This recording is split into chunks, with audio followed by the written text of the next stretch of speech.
ကဲရှင်းဟောင်းကျန်းတစ်ဆောင်ကိုစိတ်ကူးကြည့်အောင်တစ်ဖက်မှာတော့ကဘာကြီးတစ်ခုလုံးကိုဖျက်ဆီးပြီးမဲ့အမျက်တော်သားအကြောင်းနောက်တစ်ဖက်မှာကျတော့အရာအလုံးကိုပြန်ပဲတည်ဆောက်မဲ့မယုံနိုင်စရာမျှော်လင့်ချက်ကြောင်းပြောထားတယ်ဒါကတော့ဇေဖနီကျန်းရဲ့ဇက်လန်းပါပဲအစွန်းနှစ်ဖက်ကိုထိတွေ့ထားတဲ့ဇက်လန်းတစ်ခုပေါ့ဒီနေ့မှာတော့ဒီခရီးကိုအထူးထူးရှောက်ကြည့်ကြရအောင်ဟုတ်ပြီဒီဇလန်ကိုဘယ်လိုဖြန့်ကျက်သွားမလဲဆိုတော့အရင်ဆုံးကဘာလုံးဆိုင်ရာတရားစီရင်ခြင်းဆိုတဲ့အကြီးမားဆုံးပုံရိပ်ကနေစလိုက်မယ်အဲ့ကနေမှကင်မရာကို zoom ဆွဲပြီးတော့ယေရုရှလင်မြို့ရဲ့အဖြစ်ဒီအကြောင်းအနီးကပ်လေ့လာကြည့်မယ်ပြီးတော့မှနောက်ဆုံးမှာတော့အရာအလုံးကိုပြန်လဲဒီစောင့်မဲ့မျောလင်းချက်စီကို zoom ပြန်ချဲဒီဇလန်ကိုအဆုံးသတ်မှကြည့်ပါရယ်ကဲစလိုက်ရအောင်ဇေဖနီကျန်းကဘာမှချွင်းချက်မထားဘူးအဖွဲ့ဝင်တင်ကိုပဲအရာအယုံကိုတုတ်တင်ပြမယ်ဆိုတဲ့ကြီးညာချက်နဲ့စထားတာဒါကရိုးရိုးသတိပေးချက်မဟုတ်တော့ဘူးစကြဝဠာတစ်ခုလုံးကိုပြန်ပြီးဖျက်သိမ်းလိုက်သူမျိုးခံစားရတယ်အလုံးစုံပျက်စီးခြင်းဆိုင်ရာယူပါယုံတစ်ခုပဲဒီစကလုံးတွေအားကိုခံစားကြည့်လိုက်ပါအမျက်တော်တာနေမောင်မိုက်တဲ့နေတဲ့ဒါကရုပ်ပိုက်ဆိုင်ရာပျက်စီးခြင်းထက်ကိုပြောနေတာထက်အများကြီးပေါ်ပါတယ်စကြဝဠာတစ်ခုလုံးရဲ့မီးတွေမိတ်ချလိုက်တယ်လို့မျိုးနည်းနည်းတဲ့ခံစားချက်ကိုဖော်ပြနေတာပါဒီအရာအားလုံးရဲ့အဓိကဗဟိုချက်မှာထာဝရဘုရားရဲ့နိဆိုတဲ့အယူအဆရှိနေလဲဒါကတမိုင်းဟဲ့ကိုဘုရားသခင်ကကြားဝင်ဆွတ်ဖက်မဲ့အချိန်တစ်ခုပေါ့ဒါမဲ့ဇေဖနီကျမ်းမှာကဒါကအပြစ်ပေးတာတတ်မဟုတ်ဘူးတရားစီရင်ခြင်းကနေတဆင့်တန်စင်ချင်းဆိုတဲ့အဓိပ္ပာယ်လည်းပါနေတယ်ဒီနေရာမှာအရင်ကရှင်းလင်းတဲ့ချက်တကူကတော့ဘသူမှဘယ်အရာကမှလွတ်မှာမဟုတ်ဘူးဆိုတာပါပဲမြေကြီးပေါ်ကလူတွေတိရိစ္ဆာန်တွေကစကောင်းကင်ဘောကငတ်တွေပင်လေတဲကငါးတွေအစုံအားလုံးပဲဒီတရားစီရင်ခြင်းကအရာအလုံးကိုလွှမ်းခြုံထားတယ်ဒီလောက်ကြီးမားတဲ့ပျက်စီးခြင်းကိုဖြစ်လာစေတဲ့အကြောင်းရင်းကဘာဖြစ်မလဲဒီအကြောင်းကိုသိဖို့အတွက်အနာဂတ်ကျမ်းကကဘာလုံးဆိုင်ရာမြင်ကွင်းကနေယေရုရှလင်မြို့ရဲ့လမ်းတွေပေါ်ကိုအာယုံဆိုင်လိုက်ပြီးပြဿနာရဲ့အရင်းမြစ်ကိုဖော်ထုတ်ဖို့ပဲပေါ့အခုမြင်တွေ့နေတာကတော့လူအဖွဲ့အစည်းတစ်ခုလုံးအတွင်းပိုင်းကနေယိုယွင်းပျက်စီးနေတဲ့ပုံရိပ်ပါပဲအချင်းပြက်ချစားမှုမှတနေရာထဲမှာမဟုတ်ဘူးစနစ်တစ်ခုလုံးမှာဖြစ်နေတာခေါင်းဆောင်တွေကအမျက်ထုတ်နေတယ် prophet တွေကလမ်းလွဲစေတယ်လူတွေကတခြားဘုရားတွေကိုကိုးဝေနေကြတယ်ဒါဟာလူမှုရေးနဲ့ဝိညာဉ်ရေးအအခြေခံအုံမြစ်တစ်ခုလုံးပြိုလဲသွားရဲ့အခြေအနေပဲဒီအဖြစ်ဒီအားလုံးရဲ့တကယ်အရင်ခံကပါလဲဆိုတော့အဲ့ဒါကပေါ့ဆမှုပါပဲဖះသခင်ကကောင်းတာရောမကောင်းတာရောဘာမှလုံးဝမဟုတ်ပါဘူးဆိုတဲ့အတွေ့မျိုးပေါ့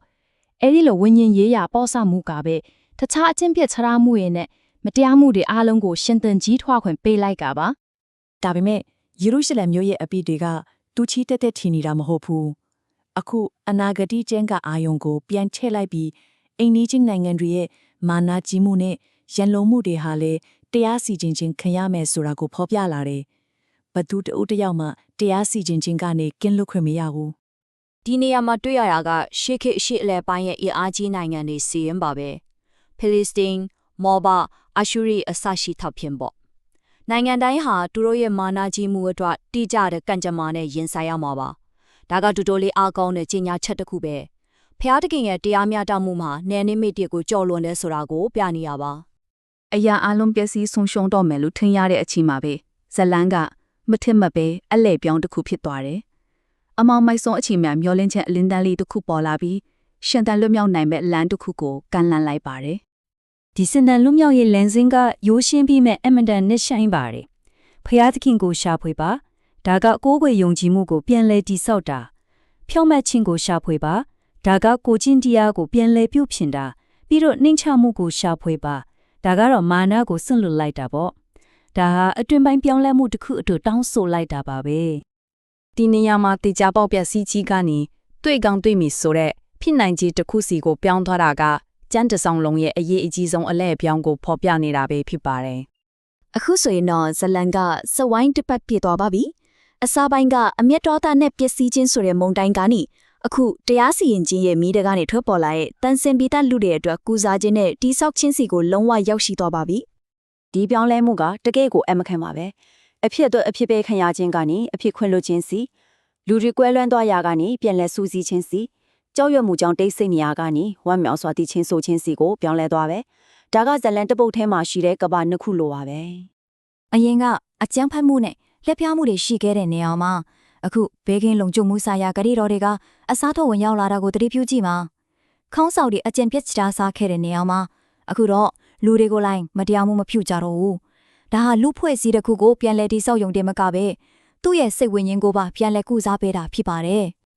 ဒီအနာဂတ်ကျမ်းကဖျားဘခင်ရဲ့ရွှင်လန်းဝမ်းမြောက်နေတဲ့ပုံရင်းနဲ့အဆုံးသတ်ထားတယ်။ဒါကအစဝိုင်းကအမျက်တော်အကြောင်းဖော်ပြချက်တွေနဲ့လုံးဝကိုစန့်ကျင်ဖက်ဖြစ်နေတာပဲ။ဒါဟာကျမ်းတစ်စောင်လုံးရဲ့အဓိကပြောင်းလဲမှုကိုအဆုံးစွန်ထိဖော်ပြလိုက်တာပါ။ ဆိုတော့နောက်ဆုံးမှာလို့ဇေဖနီကျမ်းလက်အမျက်ဒေါသကနေပြန်လဲတိဆောက်ခြင်းစီခရီးကကျွန်တော်တို့ကိုမေးခွန်းတစ်ခုနဲ့ခြံထားခဲ့ပါတယ်။